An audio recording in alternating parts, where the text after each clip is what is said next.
Military stories often speak of the horrors of war, but what I experienced in the Falklands goes beyond anything you could imagine from combat. They sent us to investigate what happened to Platoon 437, a unit that had vanished without a trace 3 years ago while patrolling a remote sector of the islands. The brass told us it was likely an accident. Maybe they got caught in a sudden storm or fell into one of the deep crevasses that riddled the area, but they needed closure, needed to recover whatever remains they could find for the families. Our squad was 6 men strong, all experienced in Arctic operations, all volunteers, and all completely unprepared for what was waiting for us in that frozen wasteland. We landed on a clear day, unusual for that region, almost as if the place was welcoming us in. And I remember Sergeant Cooper commenting that we had been blessed with good weather, that this would be a quick in-and-out operation. How foolish we were to believe the islands would be so kind to us. The first day went exactly as planned. We covered good ground despite the heavy gear, and found the old camp where Platoon 437 had made their last reported position. Everything was still there. Tents half collapsed under years of snow and ice, supplies scattered about, equipment left, as if the men had just stepped away for a moment and would return any second. There were no signs of struggle, no blood, no bullet casings, just an empty camp with meals still on plates, now frozen solid and preserved in the constant cold. Cooper ordered us to set up nearby, not in their camp. None of us wanted to disturb anything until we had properly documented it all, procedure and all that. But I think deep down we were all feeling something was wrong, something in the air, a tension that made our skin crawl despite the sub-zero temperatures.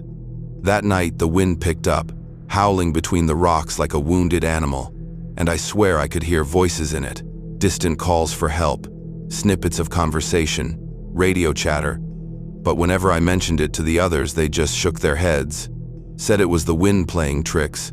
Happens all the time in places like this, where the landscape can shape sound in strange ways. By morning, Davis was gone, his sleeping bag empty but still warm, his boots and jacket still by his cot, as if he had just gotten up and walked out into the snow in his socks and thermals.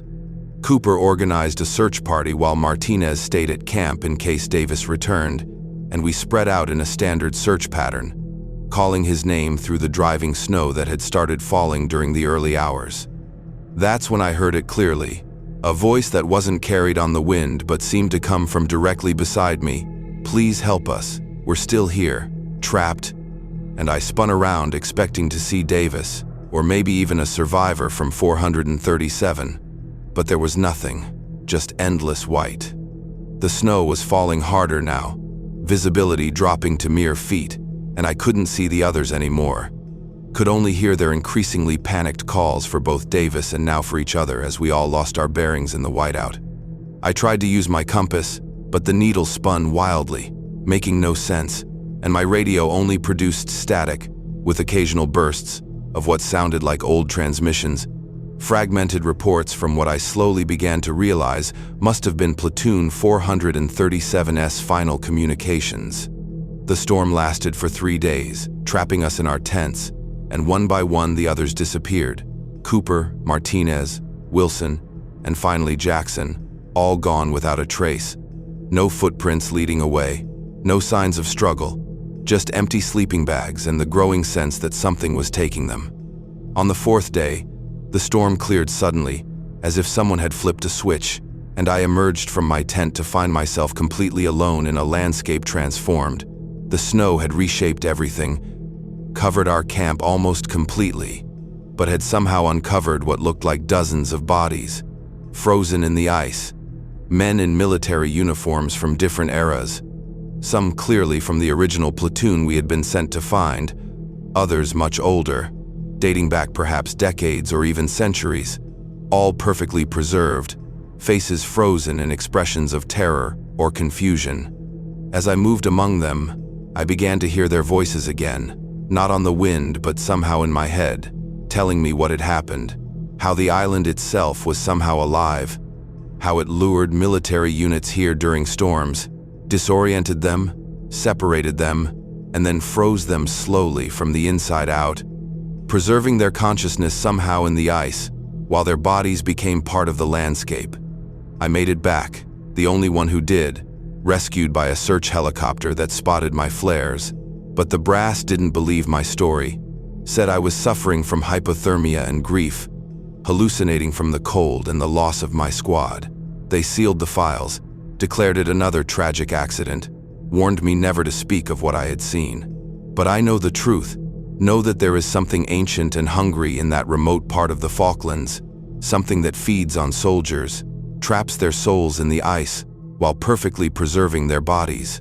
Sometimes I still hear their voices at night, Cooper, Martinez, and all the others, calling to me across the miles, begging me to come back, to bring help, to free them from their frozen prison. But I won't go back, can't go back. And I warn anyone who will listen to stay away from that cursed place. Because once the island has your scent, it never stops calling you home, never stops trying to make you part of its eternal frozen collection.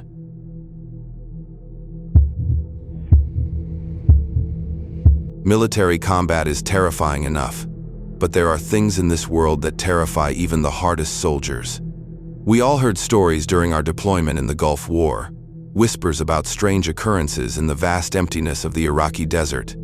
Most dismissed them as stress-induced hallucinations or tales meant to scare the new recruits. I know better now. The desert holds secrets that no military training can prepare you for, and sometimes those secrets walk among us, wearing our uniforms, speaking with our voices, leading us through the darkness with a purpose that transcends death itself. I was part of a routine patrol, Bravo Company, 2nd Battalion, assigned to secure a stretch of highway about 40 miles west of Kuwait City during Operation Desert Storm. It was supposed to be a standard sweep, checking for enemy movements, potential ambush points, nothing we hadn't done a dozen times before. The day started like any other in that godforsaken place, hot enough to cook eggs on our Humvee hood by 0800 hours, sand working its way into every crevice of our equipment and bodies. My squad consisted of 5 men, myself, Rodriguez, Walsh, Cooper, and Jenkins. We'd been together since basic, knew each other's breathing patterns, could communicate with just a glance. That familiarity is what kept us alive when a sudden sandstorm hit and separated us from our convoy. One minute we were following the lead vehicle, the next all we could see was a wall of swirling sand, visibility reduced to inches, radio communications garbled by static. We pulled over, hoping to wait it out, but after an hour the storm showed no signs of letting up, and our fuel was running dangerously low. The first strange thing happened when Cooper thought he saw a figure moving through the sandstorm. Just a shadow, really, appearing and disappearing at the edge of our vision. We dismissed it at first, blamed it on the disorienting effect of the sand and wind, until all 5 of us saw it at once, a clear silhouette of a soldier standing about 20 yards away, somehow visible despite the raging storm. He was wearing standard desert camo, helmet secured, rifle slung across his chest, looking for all the world like one of us except for one detail. He had no unit patches, no identifying marks of any kind on his uniform. When he motioned for us to follow him, Jenkins was already turning the ignition key before any of us could object. Something about the soldier's presence felt reassuring, like he knew exactly where we needed to go, and in our situation, lost and running on fumes, what choice did we have? We followed his figure as he walked steadily through the storm, never seeming affected by the harsh conditions, never looking back to check if we were still behind him. The sandstorm around him seemed to part slightly, creating a tunnel of visibility that was just enough for us to keep him in sight. After about 30 minutes of slow progress, the storm began to subside, and as the visibility improved, we realized we were approaching our forward operating base. Our mysterious guide stopped at the perimeter, turned toward us, and for the first time, I could see his face clearly. He looked young, maybe early 20s, with hollow cheeks and eyes that seemed too old for his face, unnaturally calm amidst the chaos of war. He raised his hand in a casual salute, then turned and walked back into the thinning sandstorm, disappearing within seconds. We reported to our commanding officer, explained our separation from the convoy, our rescue by this unknown soldier. When asked to describe him, We all gave identical descriptions down to the smallest detail, though none of us could recall seeing any name tape on his uniform. The second strange occurrence came during chow that evening, when Rodriguez mentioned our rescuer to a group of Marines who'd been stationed at the base for months. The mess hall grew quiet, conversations dying mid-sentence as the veterans exchanged looks. An older sergeant asked us to describe the soldier again, and when we finished, he pulled out a weathered photograph from his pocket and placed it on the table. It showed a squad of soldiers from Desert Shield, the operation that preceded Desert Storm, all smiling despite the harsh conditions, and there, standing slightly apart from the others, was our guide. Sergeant Wilson explained that the man was Staff Sergeant Michael Harden, part of a reconnaissance unit that had gone missing in that exact same area almost exactly 1 year earlier. His body had been recovered 2 weeks after his disappearance, severely dehydrated, compass smashed, radio broken, apparently having walked in circles until he collapsed. Before he died, he'd scrawled a message in his notebook. "I know the way now. I'll bring them home." The sergeant told us that we weren't the first to be guided back to safety by Harden's ghost, that at least 3 other patrols had reported similar experiences when lost in sandstorms, always in the same area, always led by the same silent soldier who disappeared once they reached safety. The military officially denied these stories, attributed them to hallucinations caused by heat exhaustion and dehydration, ordered psychological evaluations for anyone who reported such encounters. That night I couldn't sleep, kept seeing Harden's hollow eyes, feeling his presence even though he was nowhere near. I snuck out of the barracks, drawn to the edge of the base that faced the desert where we'd encountered him. Standing there under the vast star-filled sky, I whispered a thank you into the darkness, not feeling foolish in the slightest.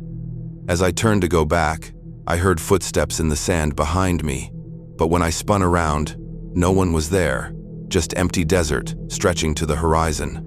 The next morning, I found fresh boot prints outside my barracks, leading from the desert to my door and back again, too small to belong to any of the men in my unit. In my pocket was a compass I'd never seen before, cracked but still functional, with initials scratched into the back, MH. We completed our tour without another incident, returned home to parades and celebrations while carrying secrets we couldn't share. Years later, I went back to Iraq as a military contractor and made a pilgrimage to the spot where we'd encountered Harden. I brought a new compass, left it in the sand as an offering. As I walked away, I felt a hand on my shoulder, firm and cold, but when I turned, I was alone. Sometimes duty doesn't end with death, and some soldiers never stop bringing their brothers home. If you're ever lost in that desert and see a lone figure beckoning through the sand, follow him. He knows the way.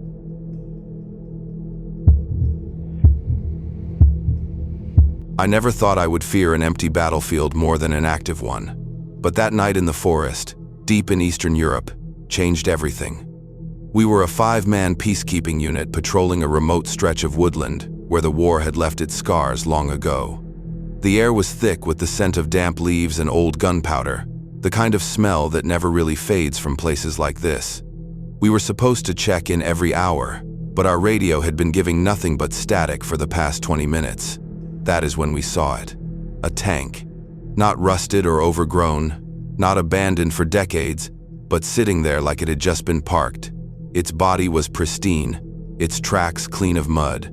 No markings, no insignia, nothing to tell us who it had belonged to. The hatch was slightly open, and I remember Vasily, our unit's youngest, muttering that we should leave it alone. But orders were orders. We had to investigate, so we did. I was the first to step forward, placing a cautious hand on the cold steel. The others followed, fanning out around the tank, rifles ready. The moment I touched it, I heard it. A low, deep rumble. My blood went cold. The engine, it was running, but there was no smoke, no heat from the exhaust. Just that sound, humming from deep within the belly of the beast.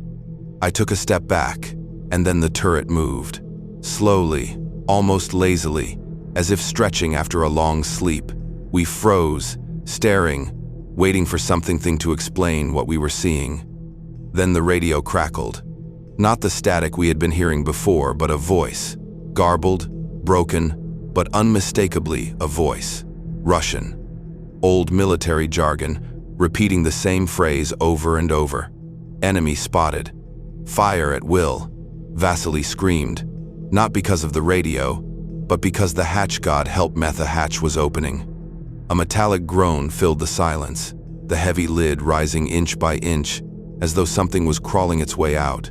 The inside was pitch black, no light reflecting off the interior. I did not wait to see what would emerge. I turned, heart slamming against my ribs, and shouted for the others to move. None of us waited. We turned and ran, our boots pounding against the soft forest floor, hearts slamming in our chests. The trees around us blurred into a tunnel of darkness, but no matter how far we ran, the sound of the tank followed.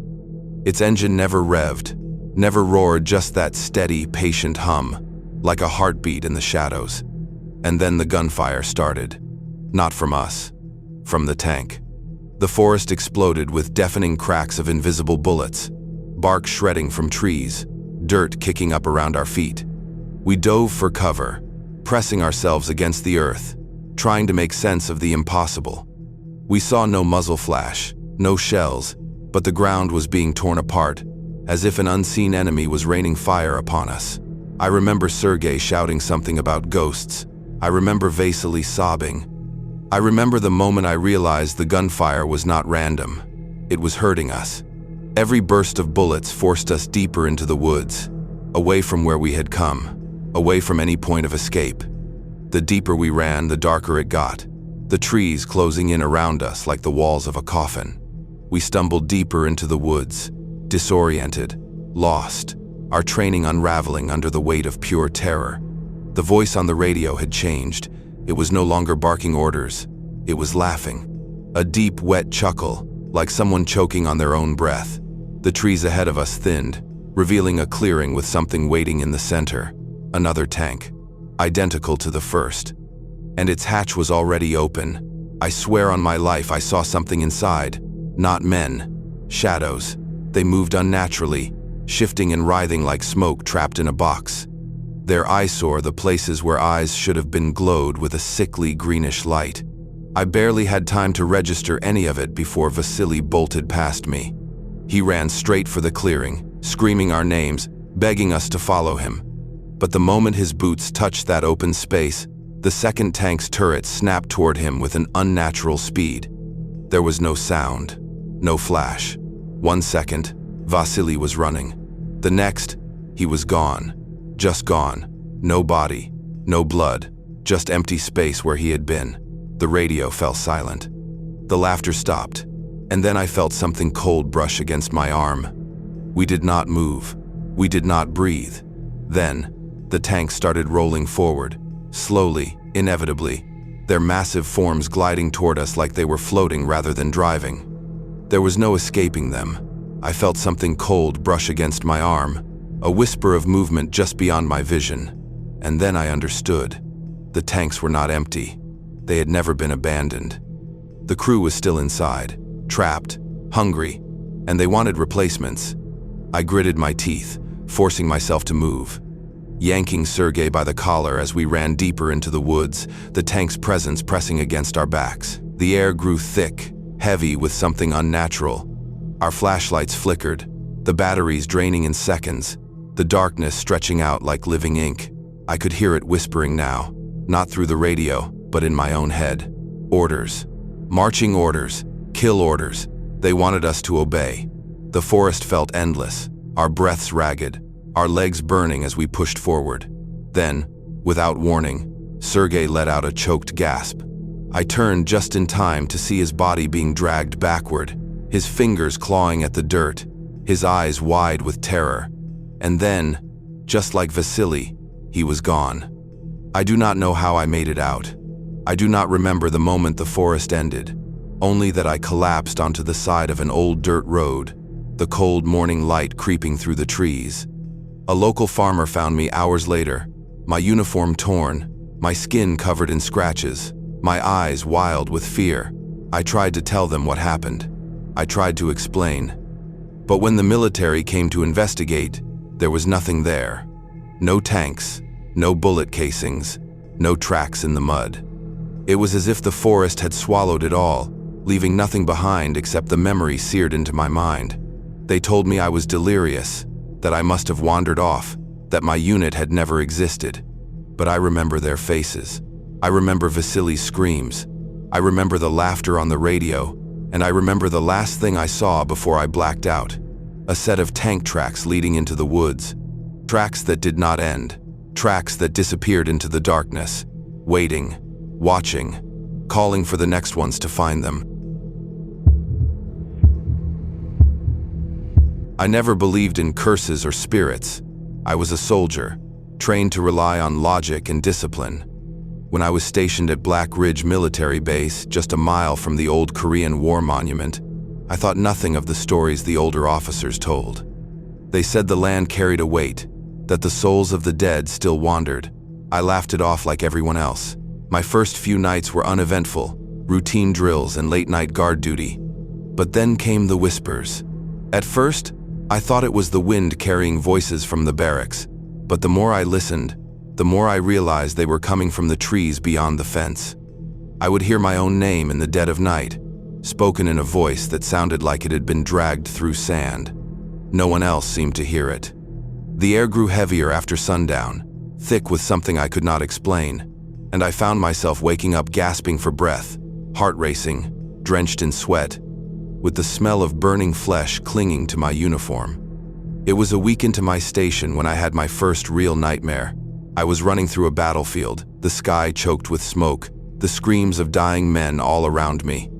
The ground was slick with blood, bodies piled high, and I could hear the deafening whistle of incoming artillery. I could feel the heat of explosions against my skin. I was not myself in the dream.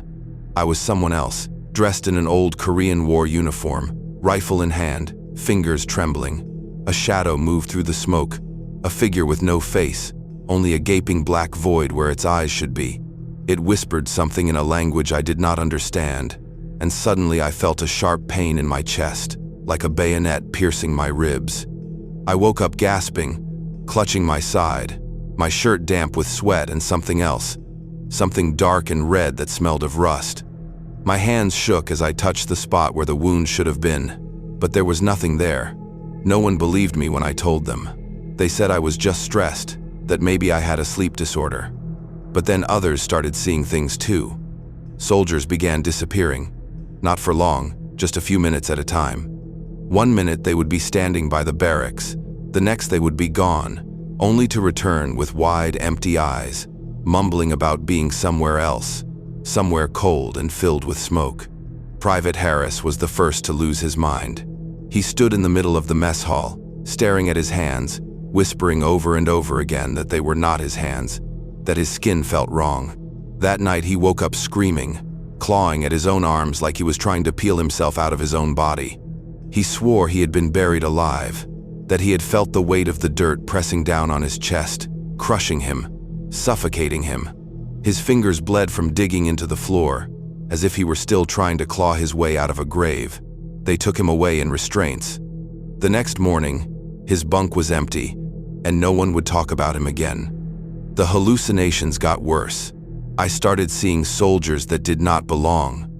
Men in old, tattered uniforms walked the perimeter at night, their faces obscured by darkness, their eyes glowing faintly like embers.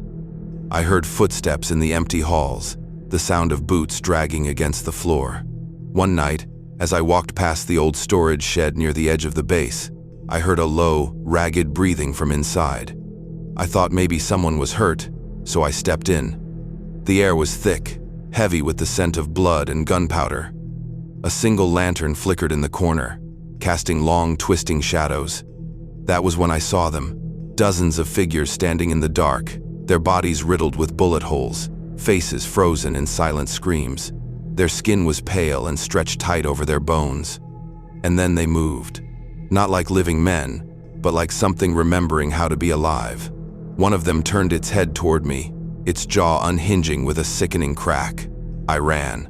I do not remember how I got back to the barracks. I only remember the feeling of cold hands brushing against my back as I fled. That was my last night at Black Ridge, The next morning, the officers declared the base unsafe. No explanations, no reports, just a quiet order to evacuate. I never spoke about what I saw. The military never released a statement. They wiped the base off the records, as if it had never existed. But I know what happened. I know what we disturbed. The monument was not just a memorial. It was a warning, a boundary between the living and the dead. We were never supposed to be there. And sometimes, when I close my eyes at night, I still hear the whispers, the voices calling my name from somewhere beyond the veil. I do not answer. I never will.